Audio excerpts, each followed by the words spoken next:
നിങ്ങളെ കേൾക്കാൻ പുറത്തു നിന്ന് ആളെ കണ്ടുപിടിക്കേണ്ട അവസ്ഥയാണ് ഇപ്പൊ അല്ലേ? ജന്മദിനവും ആനിവേഴ്സറിയും എല്ലാം മറന്നു പോകുന്നുണ്ടോ?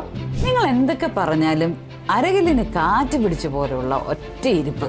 നിങ്ങളുടെ പങ്കാളിക്ക് ഈയിടെയായിട്ട് നിങ്ങളോട് തീരെ സ്നേഹമില്ല അല്ലേ? എന്തിനും ഏതിനും കുറ്റം പറയുന്നു അല്ലേ? അവഗണന ഒട്ടും സഹിക്കാൻ പറ്റുന്നില്ല. അവരുടെ കൂടെ ഇരിക്കുമ്പോൾ പോലും ഒറ്റപ്പെടൽ തോന്നുന്നുണ്ടോ? നിങ്ങളെ കേൾക്കാൻ പുറത്തു നിന്ന് ആളെ കണ്ടുപിടിക്കേണ്ട അവസ്ഥയാണ് ഇപ്പൊ അല്ലേ? ജന്മദിനവും ആനിവേഴ്സറിയും എല്ലാം മറന്നു പോകുന്നുണ്ടോ?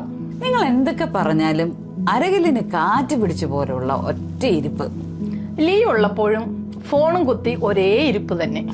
എന്ത് പറഞ്ഞാലും ഒരു മൂളലാണ് മറുപടി. ഈ പറഞ്ഞവയെല്ലാം വൈകാരികമായി നിങ്ങളുടെ പങ്കാളി നിങ്ങളെ അവഗണിക്കുന്നു എന്നുള്ളതിന്റെ തെളിവുകളാണ്. ഇതിങ്ങനെ നീണ്ടുപോയാൽ വളരെ പെട്ടെന്ന് തന്നെ രണ്ടുപേരും രണ്ടു വഴിക്കാകാനുള്ള ചാൻസ് ഉണ്ട്. നമുക്ക് ചുറ്റിലും കാണുന്ന പല വിവാഹ ബന്ധങ്ങളുടെയും തകർച്ചയിൽ എടുത്തു പറയാവുന്ന കാര്യങ്ങളും ഇതൊക്കെ തന്നെയാണ്. പക്ഷേ കുറച്ചു സമയം ഇതിനെക്കുറിച്ച് ചിന്തിക്കാനും നിങ്ങളുടെ ബന്ധം നേരെയാക്കി എടുക്കാനുമുള്ള എഫേർട്ട് എടുക്കാനും നിങ്ങൾ റെഡിയാണെങ്കിൽ ഞങ്ങൾക്ക് നിങ്ങളെ സഹായിക്കാൻ കഴിയും. തീർച്ചയായിട്ടും പ്രൊഫഷണൽസിന് നിങ്ങളെ ഈ ഒരു കാര്യത്തിൽ സഹായിക്കാനായി സാധിക്കും.